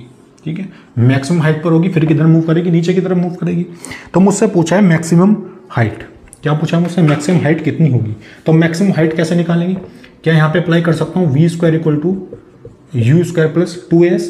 तो यहाँ पे फाइनल वेलोसिटी तो मेरे पास है 0, u कितना होगा, यहाँ पे u होगा 50² 2, a की वैल्यू कितनी होगी -10, और s कितना है, ये मुझे h यहाँ पे निकालना है। ठीक है, h मुझे यहाँ पे निकालना है, कितना होगा, तो इसको उधर लेके आएंगे, ये होगा 20h = 50 × 50। तो 10 से 10 कैंसिल, ये होगा 25, यानी h की वैल्यू कितनी आएगी, 125 मीटर। h की वैल्यू कितनी आएगी, 125 मीटर। तो ये तो एक पार्ट हो गया। सेकेंड पार्ट मुझसे क्या पूछा है, सेकेंड पार्ट मुझसे पूछा है कि इस इनिशियल पोजीशन से मैक्सिमम हाइट तक जाने में टाइम कितना लगेगा।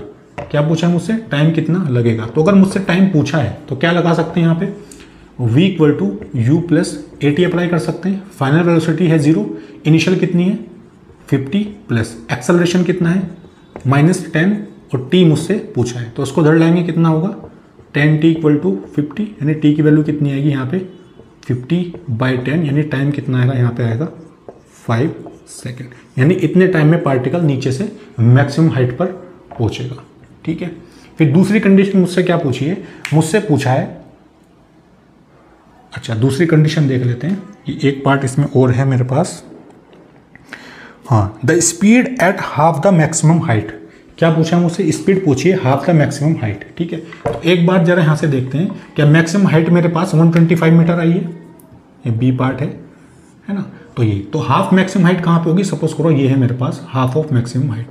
जब पार्टिकल यहाँ पे किसी वेलोसिटी से मूव कर रहा होगा, भाई पहले वेलोसिटी थी 50 मीटर पर सेकेंड, धीरे धीरे कम होगी और v की वैल्यू हो जाएगी 0।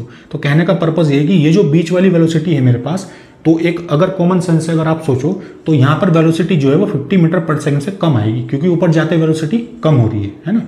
तो ये है, तो अगर इसको मैं यहाँ पे देखता हूँ तो ये उसने खुद बोला है कि इस पोजीशन पे वेलोसिटी बतानी है जब ये कितना हो, मैक्सिमम हाइट का हाफ होगा, hmax/2। ठीक है, hmax/2 मैक्सिमम हाइट का हाफ होगा। तो सिंपल अप्लाई करेंगे, v² = u² + 2s। तो ये इनिशियल पोजीशन है और ये मेरे पास होगी अब फाइनल पोजीशन। ठीक है, तो ये तो मुझे निकालना है। इनिशियल वेलोसिटी कितनी है 50² + 2, a कितना है -10, और ये कितना है 125/2, यही थी मेरे पास मैक्सिमम हाइट और इसका हाफ। तो v² कितना होगा, ये होगा 2500, 2 से 2 कैंसिल होगा, ये आएगा 1250, यानी v² कितना आएगा यहाँ से, ये मेरे पास हो जाएगा 1250। दोनों को अगर मैं माइनस करूँगा तो v की वैल्यू कितनी आएगी 1250। तो ये अप्रोक्स कितना आएगा 30.13 मीटर पर सेकेंड। तो इसको अप्रोक्स हम क्या बोल सकते हैं कि 35 metre per second will be the answer. अब आप देख भी सकते हो, यहाँ पे वेलोसिटी थी 50 और बीच पे आने पे कितनी हुई 35, और धीरे धीरे एक टाइम आएगा जब मैक्सिमम हाइट पे पहुंचने पे वेलोसिटी मेरे पास हो जाएगी 0। ठीक है, तो ये सवाल मुझे दिया था, उसको नोट करो, फिर चलते हैं नेक्स्ट क्वेश्चन की तरफ। चलिए, नोट कर लिया होगा आपने, चलते हैं नेक्स्ट क्वेश्चन की तरफ, देखते हैं नेक्स्ट सवाल मुझे क्या दिया है।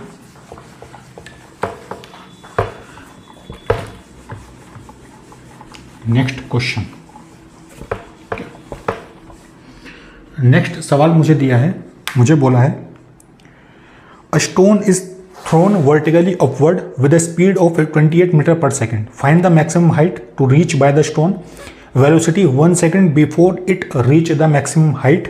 And does the answer of part B change if initial speed is more than 28 meter per second, such as 40 meter per second और 80 meter per second. ठीक है, तो स्टोन थ्रोन वर्टिकली अपवर्ड, एक स्टोन है मेरे पास इस तरीके से, इसको अपवर्ड थ्रो किया गया है कितनी वेलोसिटी से, u equal to 28 metre per second, ऊपर की तरफ थ्रो किया गया है ऐसे. ठीक है, ये यहाँ पर होगा मेरे पास. The maximum height reach by the stone, तो बताना है कि कितनी मैक्सिमम हाइट पे, तो मैक्सिमम हाइट पे वेलोसिटी हो जाएगी 0, ये होगा मेरे पास h, और इस h की वैल्यू बतानी है कितनी मैक्सिमम हाइट यहाँ पर होगी. तो अप्लाई कर सकते हैं v square equal to u square plus 2s, तो ये तो हो जाएगा 0 इक्वल टू u कितना है 28 इंटू 28 का स्क्वायर 2, ये होगा -10 या फिर इसको ले लेंगे -9.81 ये मान लेते हैं, और s मेरे पास कितना होगा, ये मेरे पास होगा h, तो इसको इधर लेके जाएंगे 2 into 9.81 into h equal to 28 into 28, ये होगा मेरे पास. ठीक है, तो ये कितना आएगा h इक्वल टू, ये आएगा मेरे पास अप्रोक्स 764 और ये आएगा 2 इंटू 9.81. ठीक है, तो उसको थोड़ा सा अगर 2 से कट करेंगे ये हो जाएगा 682, तो 382.9.81, तो ये अप्रोक्स आपको मिलेगा 40 मीटर, अप्रोक्सीमेट 40 पॉइंट समथिंग आएगा, तो उसको मैं मान लूँगा 40 मीटर कैलकुलेट करने के बाद. तो एक पार्ट हो गया. दूसरा मुझसे क्या पूछा है, दूसरा पार्ट मुझसे पूछा है find its velocity 1 second before it reaches the maximum height. तो वेलोसिटी बतानी है, find the velocity 1 second before it reach the maximum height, यानी 1 सेकंड पहले की स्पीड बतानी है कितनी होगी मैक्सिमम हाइट पे. तो पहले हम टाइमिंग निकाल लेते हैं कि इनिशियल से मैक्सिमम हाइट तक जाने में टाइम कितना लगा पार्टिकल को. ठीक है, तो v equal to u plus 80 ये अप्लाई कर सकते हैं, तो ये तो हो जाएगा 0 फाइनल के लिए. u कितना है 28 प्लस a की वैल्यू कितनी है 9.81 और t मुझे निकालना है, तो कितना होगा ये 9.81 t इक्वल टू 28, तो t कितना आएगा 28 बाय 9.81, तो t की वैल्यू कितनी आएगी 2.85 सेकेंड, अप्रोक्सीमेट 2.85 सेकेंड कैलकुलेट करने के बाद.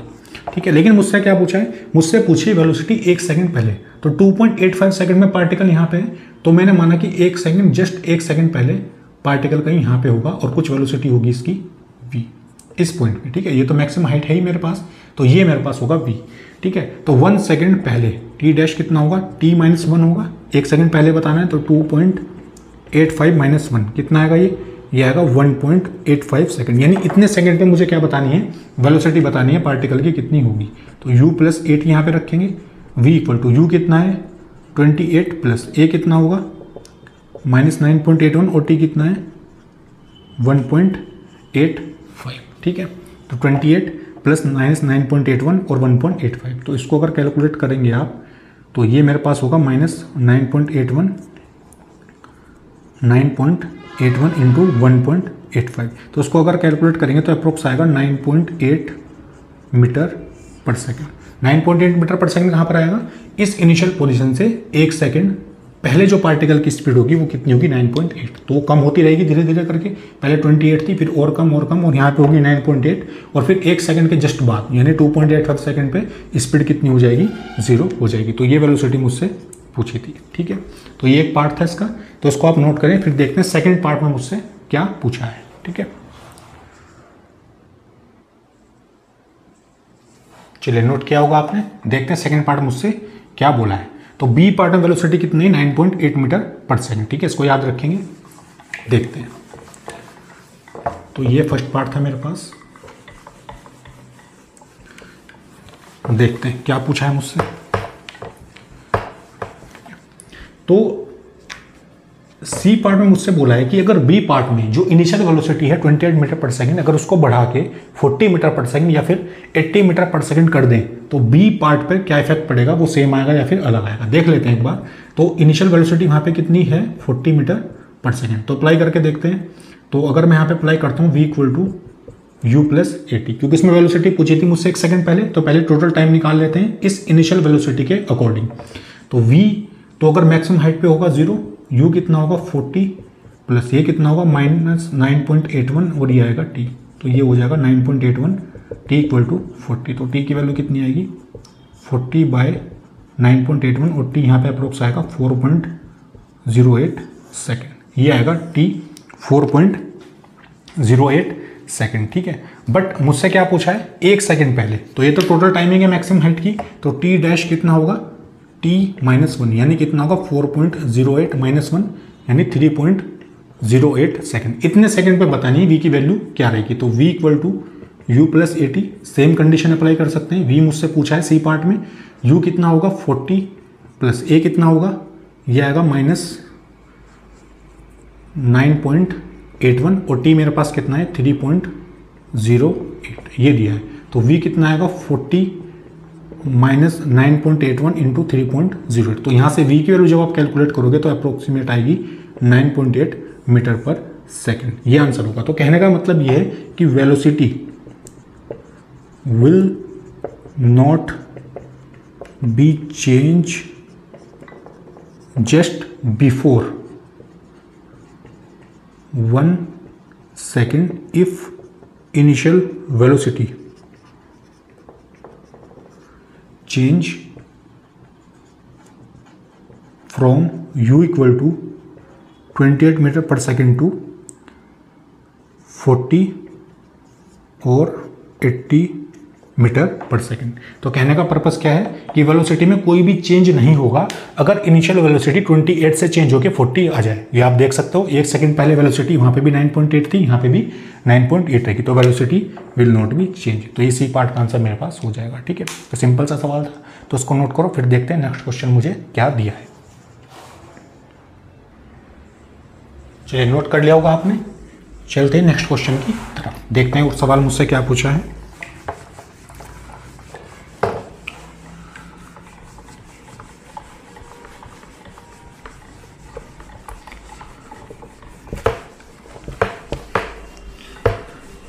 और क्वेश्चन देखते हैं क्या मुझे बोला है सवाल में। सवाल आपकी स्क्रीन पे आ जाएगा, ठीक है। A person sitting on the top of the building, tall building, is dropping balls at regular interval of 1 second. Find the position of 3rd, 4th and 5th ball when the 6th ball is being drop. तो 6th ball जो है वो भी drop नहीं हुई है, उसके हाथ में ही है। तो person sitting on the top of a tall building, ठीक है। तो अगर ये ग्राउंड में मान लेता हूँ, ठीक है, और ये मेरे पास क्या है बिल्डिंग है, ठीक है, ये मेरे पास क्या है बिल्डिंग हो गई, और बिल्डिंग की हाइट कितनी है मैंने मानी ये h, ठीक है। तो यहाँ पे कोई पर्सन बैठा है और वो बॉल को ड्रॉप कर रहा है। तो 6 बॉल बीइंग ड्रॉप यानी 6 बॉल अभी इसके हाथ में ही है 6th बॉल, ठीक है। और हर 1 सेकंड के इंटरवल पे ये बॉल फेंकता है। तो यानी 5th बॉल यहाँ पे होगी, 4th बॉल यहाँ पे होगी और 3rd बॉल कहीं यहाँ पर होगी, ठीक है। तो यहाँ से यहाँ तक की टाइमिंग कितनी है 1 सेकंड के इंटरवल पे, और यहाँ से यहाँ तक 4th बॉल को कितना टाइम लगा होगा 2 सेकंड, और यहाँ से यहाँ तक 3rd बॉल को कितना टाइम लगा होगा 3 सेकंड। ये सिचुएशन मेरे पास है, ठीक है, क्योंकि 1 सेकंड का इंटरवल है। तो 5th बॉल को ड्रॉप किया तो 1 सेकंड, 4th को 2 सेकंड और 3rd को 3 सेकंड। तो पहले यहाँ पे कंडीशन बना लेते हैं, उसके बाद देखेंगे कि इतना डिस्प्लेसमेंट हुआ। तो अगर मैं अप्लाई करता हूँ s equal to u t plus half AT square, तो s कितना होगा -h इक्वल टू u यहाँ पे कितना होगा, अच्छा ये तो इनिशियल वेलोसिटी है, ये मेरे पास हो जाएगा 0 into T plus half, a ले लेते हैं -10 सिंप्लीफिकेशन के लिए, और ये मेरे पास होगा टी स्क्वायर। तो कितना आएगा यहाँ से h equal to 5t square. ये इक्वेशन नंबर 1 हो गई मेरे पास, h equal to 5t square, equation number 1, ठीक है, इक्वेशन नंबर 1, ठीक है। अब ये आ गया मेरे पास। अब मुझे निकालना है डिस्प्लेसमेंट 3rd, 4th और 5th बॉल का कितना होगा। तो अगर मैं 3rd बॉल का डिस्प्लेसमेंट देखूं x3 मतलब कि यहाँ से लेके यहाँ तक का डिस्टेंस होगा, इसको बोलूंगा x3, और ऐसे ही मेरे पास होगा x4 और ऐसे ही मेरे पास होगा x5। तो x3 का रिलेशन क्या होगा मेरे पास 5t स्क्वायर, ठीक है। तो 5, अब 3rd बॉल को आने में कितना टाइम लगा, यहाँ से यहाँ तक 3 सेकंड हो चुके हैं यहाँ पे, तो ये हो जाएगा 3 स्क्वायर। तो यानी x3 कितना आएगा 5 इंटू 9, यानी x3 कितना आएगा यहाँ से 45 मीटर। एक आंसर तो ये होगा मेरे पास, ठीक है। सेकंड पार्ट क्या बोला है, फिर मुझसे पूछा है 4th बॉल के लिए, तो 4th के लिए कितना होगा 5 इंटू 2 स्क्वायर हो जाएगा, 2 सेकंड लगे यहाँ पे, तो x4 कितना हो जाएगा 5 इंटू 4, यानी x4 की वैल्यू कितनी आएगी 20 मीटर। तो ये आंसर हो जाएगा मेरे पास। थर्ड पार्ट मुझे क्या बोला है कि जो फिफ्थ बॉल है इसका डिस्प्लेसमेंट बताओ। तो फिफ्थ को कितना टाइम हुआ है 1 सेकेंड, ये हो जाएगा 1 स्क्वायर, तो x5 कितना आएगा 5 मीटर, और यही मेरे पास हो जाएगा फाइनल आंसर। तो x3 के लिए 45 मीटर, फोर्थ के लिए 20 मीटर, और यहाँ पे फिफ्थ बॉल के लिए कितना टाइम होगा 50 मीटर। तो ये मुझे क्वेश्चन दिया था। तो इसके बेस पे ये जो ड्रॉप वाली कंडीशन पे बहुत अच्छे सवाल बनते हैं, वो सब हम मिक्सचर ऑफ जब कंप्लीट चैप्टर करेंगे तो वहाँ पे एक वीडियो में बनाऊंगा सेपरेटली, तो उसमें सारे क्वेश्चन हम डिस्कस कर लेंगे, जितने भी अच्छे क्वेश्चन इस पे बनेंगे। ठीक है, तो उसको नोट करो, फिर चलते हैं नेक्स्ट क्वेश्चन की तरफ। चलिए, नोट कर लिया होगा आपने, चलते हैं नेक्स्ट क्वेश्चन की तरफ। देखते हैं नेक्स्ट सवाल मुझे क्या दिया है।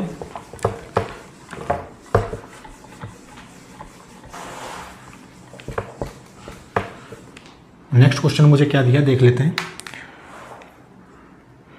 अ healthy young man standing at a distance 7 metre from a 11.8 metre high building see a kid slipping from the top floor with what speed assume uniform should he run to catch the kid at the arm height 1.8 metre. ठीक है, तो पहले situation थोड़ी सी draw कर लेते हैं। तो मुझे क्या बोला है कि एक बिल्डिंग है, यहाँ पे एक बिल्डिंग है, ये रही बिल्डिंग, सिंपल। ठीक है, ये बिल्डिंग मुझे यहाँ पे दी है। ठीक है, एक बिल्डिंग मुझे दी है standing at a distance 7 metre from 11.8 metre high building. तो इसकी हाइट कितनी दी है 11.8 मीटर, इतनी हाइट मुझे यहाँ पे दी है। और यहाँ पे कोई मेरे पास क्या है, एक किड है जो यहाँ पे स्लिप कर रहा है। ठीक है, अब यहाँ पे एक यंग मैन दिया है, ये मेरे पास क्या है यंग मैन। ठीक है, जिसकी हाइट कितनी है 1.8 मीटर। कौन सी हाइट है ये 1.8 मीटर? आर्म हाइट, यानी नीचे से लेके ऊपर तक की जो आर्म हाइट है वो कितनी है 1.8 मीटर। ठीक है, अब ये मुझसे पूछा कि कितनी स्पीड से ये जो मैन है कितनी स्पीड से रन करेगा कि ये जो किड है ये इसको नीचे गिरने पर इसको कैच कर ले। ये सिंपल सा सवाल है कि इसको नीचे गिरने पे कैच कर ले, यानी इसकी स्पीड यहाँ पे कितनी होनी चाहिए ये दौड़ कर जाए और इस बच्चे को स्लिप होने के बाद कैच कर ले। ठीक है, तो एक काम करते हैं, तो 1.8 मीटर है, ये 1.8 है, तो ये हाइट मेरे पास कितनी होगी 10 मीटर होगी। सिंपल, भाई 11.8 माइनस 1.8 कितना होगा 10 मीटर। ठीक है, तो पहले यहाँ पे देखते हैं कि किड को ऊपर से नीचे आने पे स्लिप होने पे कितना टाइम लगेगा यहाँ तक। तो उतने टाइम में अगर के अकॉर्डिंग अगर हम वेलोसिटी निकाल लें तो हमारा काम बन जाएगा यहाँ पे। तो पहले मैं टाइम देख लेता हूँ, ये मेरे पास है इनिशियल पोजीशन और ये मेरे पास होगी फाइनल। तो इनिशियल और फाइनल के बीच अप्लाई करेंगे equation of motion, s equal to u t plus half a t square. S कितना होगा -10 क्योंकि नीचे आएगा, इनिशियल वेलोसिटी होगी 0 प्लस हाफ, ए कितना होगा यहाँ से बोलो, ये होगा -10 और ये होगा मेरे पास टी स्क्वायर। ठीक है, तो ये कितना होगा यहाँ से, ये होगा -10 इक्वल टू -5 टी स्क्वायर, तो ये होगा 10/5 इक्वल टू टी स्क्वायर। नहीं, टी कितना आएगा यहाँ से √2, ये 5 2 10 हो जाएगा इधर, तो टी आएगा √2 और √2 की वैल्यू कितनी होती है 1.414 सेकेंड। ठीक है, यानी इतना टाइम लगेगा किड को ऊपर से नीचे आने में। तो इसकी वेलोसिटी कितनी होगी इधर यूनिफॉर्म, ये निकाल सकते हैं। डिस्टेंस कितना होता है, ये मुझे डिस्टेंस कितना दिया है, ये मुझे दिया है क्वेश्चन में 7 मीटर, ये 7 मीटर दूर है। तो x इक्वल टू कितना होता है v इंटू टी, तो v कितना होगा x/t, v equal to x कितना है यहाँ पे, ये मेरे पास 7 मीटर अपॉन टाइमिंग कितना है 1.414, तो ये कितना आएगा अप्रोक्स, ये आएगा कैलकुलेट करने के बाद 4.95 मीटर पर सेकेंड, यानी अप्रोक्सीमेट 5 मीटर पर सेकेंड की स्पीड से अगर मैन यहाँ पे रन करेगा तो जो स्लिप हुआ है बच्चा, जो किड यहाँ पे स्लिप हुआ है उसको ये कैच कर लेगा। तो ये स्पीड मेरे पास कितनी आएगी 5 मीटर पर सेकेंड। ठीक है, तो इसको नोट करो, फिर चलते हैं नेक्स्ट क्वेश्चन की तरफ। चलिए, क्वेश्चन नोट कर लिया होगा आपने, नेक्स्ट क्वेश्चन की तरफ देखते हैं। चलिए आगे बढ़ते हैं थोड़ा सा।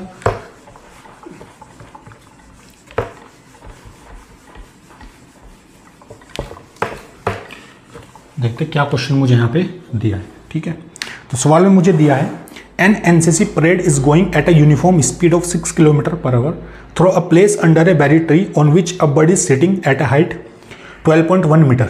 Eight a particular instant the bird drops a berry which cadet will receive the berry on his uniform. ठीक है, अच्छा, तो बेरी ट्री दिया है और बर्ड वहाँ पे बैठी है एट हाइट ऑफ 12.1 मीटर। तो अगर यहाँ पे ट्री मान लेता हूँ मैं इस तरीके से, ठीक है, तो ये अगर ग्राउंड के ऊपर है, ठीक है, तो ये परेड कुछ ऐसे जा रही है ना, इस तरीके से आगे की तरफ। तो यहाँ पे अगर कोई बर्ड बैठा है तो ये हाइट कितनी दी है मुझे 12.1 मीटर, ठीक है। अब इस पेड़ पे बैरी लगे होंगे, ठीक है। तो अब होगा क्या कि ये जो बर्ड है इस बैरी को नीचे ड्रॉप करेगी, तो कितनी डिस्टेंस वाले जो परेड है यहाँ पे जो यहाँ से पास होगी वो उस बैरी को कैच कर लेंगे। सिंपल सा सवाल मुझसे पूछा है, ठीक है। तो 12.1 मीटर है यहाँ पे, ये मुझे दिया है। तो पहले मैं टाइमिंग निकाल लेता हूँ कि ये जो बैरी है, ये जो बैरी होगी यहाँ पे वो कितने टाइम में यहाँ पे नीचे ग्राउंड के ऊपर पहुँच जाएगी, ठीक है। तो क्या करेंगे, S equal to UT plus half AT², ये लगा सकते हैं। S मेरे पास है 12.1 मीटर, ये होगा 0 प्लस A कितना होगा -10, ये होगा T², ठीक है, -10। तो ये मेरे पास होगा -12.1, ये होगा -5 T², ठीक है। तो यहाँ से T² कितना आएगा 12.1 डिवाइड बाय 5 कितना होगा, ये होगा 2, ये होगा 4 और ये होगा 2, ये आएगा। तो T मेरे पास आएगा √2.42 और ये आएगा अप्रोक्सीमेट 1.5 सेकेंड, 1.57 सेकेंड, इतना टाइम आएगा। यानी इतने टाइम में जो बैरी है ये ऊपर से ग्राउंड पे मूव कर जाएगी 1.5 सेकेंड, ठीक है। ये मेरे पास होगा। अब कितनी पीरियड वाले इसको कैच करेंगे देख लेते हैं। तो अगर मैं डिस्प्लेसमेंट निकालूं v × t, ठीक है, displacement equal to v × t, तो वेलोसिटी मैं यहाँ पे देख लेता हूँ कि कितनी दी है परेड की वेलोसिटी, कितनी वेलोसिटी से मूव कर रहे हैं 6 किलोमीटर पर आवर। तो स्पीड कितनी है यहाँ पे 6 किलोमीटर पर आवर। तो उसको मीटर पर सेकंड में कन्वर्ट कर लेंगे, 6 × 5/18, ये आएगा 3, कितना होगा 5/3 मीटर पर सेकंड, यानी इतनी स्पीड से मूव कर रहे हैं। तो देख लें कितना डिस्प्लेस होंगे इतने टाइम में। तो v 5/3 इंटू t कितना होगा 5/3 और t यहाँ पे कितना होगा मेरे पास, ये टाइमिंग मेरे पास है 1.57। तो उसको जब आप सोल्व करोगे तो आपको कितनी वैल्यू मिलेगी यहाँ पे, ये मिलेगा 2.62 मीटर। यानी इतने डिस्टेंस वाले जो कैडर होंगे वो बैरी को कैच कर लेंगे, 2.62 अप्रोक्स इतना आएगा, ठीक है। तो इतने डिस्टेंस वाले जो कैडेट होंगे वो बैरी को कैच कर लेंगे। सिंपल सा सवाल मुझसे पूछा था, जितने टाइम में बैरी नीचे आएगी उतने टाइम में कुछ पीरियड आगे निकल जाएगी, तो उतने डिस्टेंस वाले इसको कैच कर लेंगे, ठीक है। तो इसको नोट करें, फिर चलते हैं नेक्स्ट क्वेश्चन की तरफ। चलिए नोट कर लिया होगा आपने, चलते हैं नेक्स्ट क्वेश्चन की तरफ, देखते हैं नेक्स्ट सवाल मुझे क्या दिया है।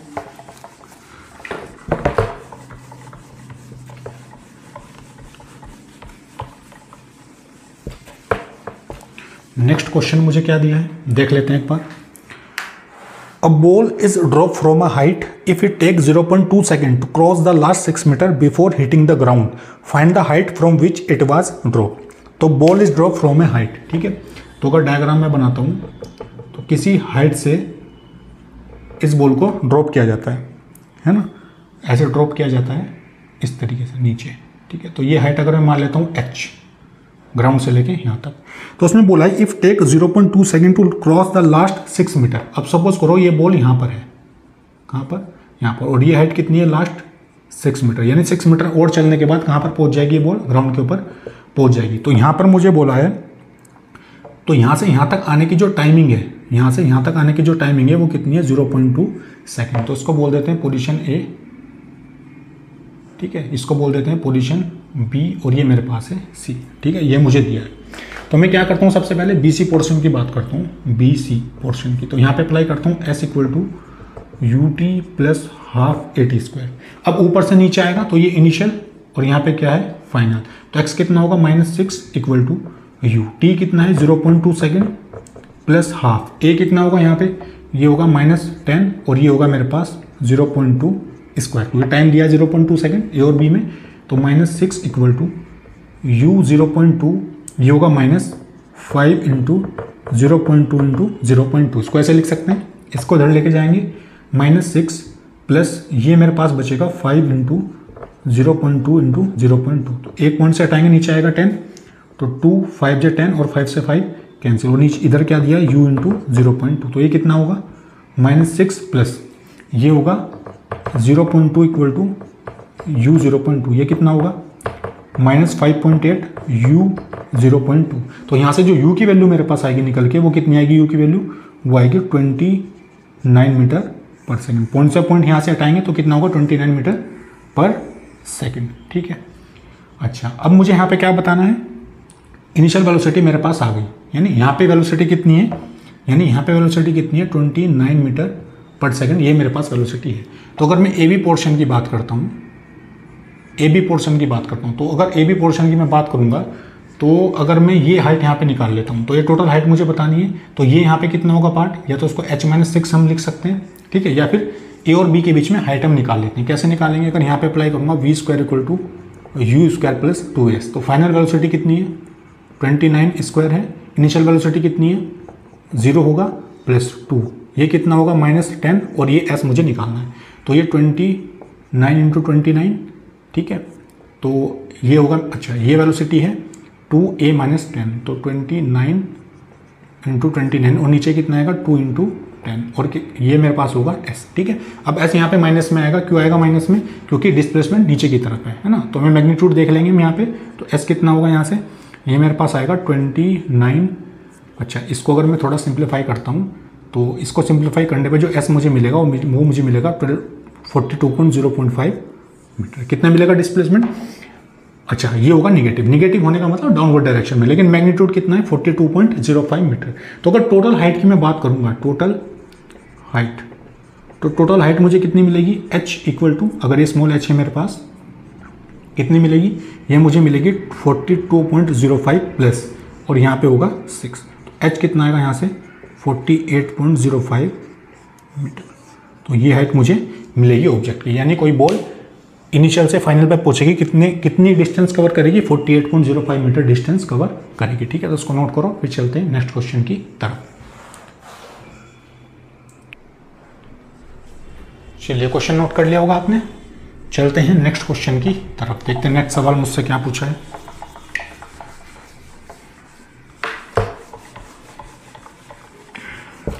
नेक्स्ट क्वेश्चन में मुझे क्या बोला है देख लेते हैं।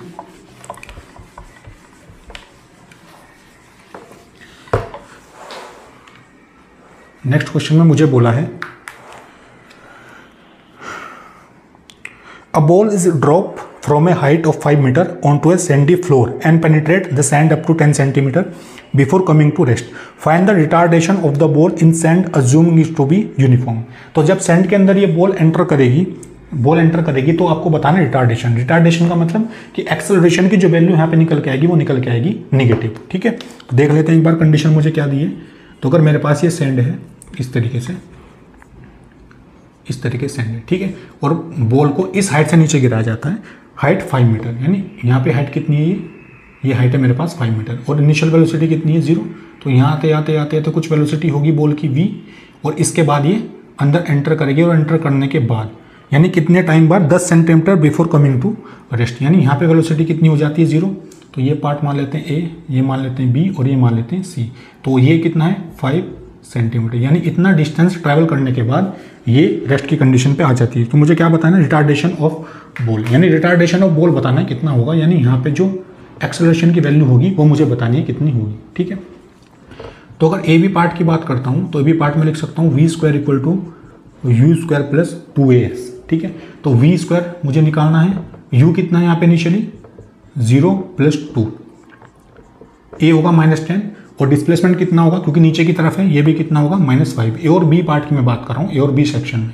तो यहाँ पे v² कितना होगा, ये होगा मेरे पास 20 × 5, ये आएगा मेरे पास 100। तो v कितना आएगा √100, यानी v की वैल्यू कितनी आएगी 10 मीटर पर सेकेंड, ठीक है। कितनी है 10 मीटर पर सेकेंड, कहाँ से आएगी 10 मीटर पर सेकेंड, ए से बी तक, ठीक है। यानी यहाँ पे वेलोसिटी कितनी है पार्टिकल की, ये है मेरे पास 10 मीटर पर सेकेंड।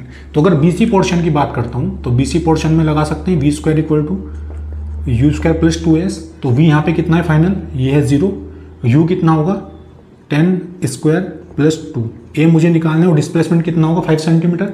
तो 5 सेंटीमीटर को अगर मीटर में लिखेंगे 0.05 मीटर हो जाएगा, ठीक है।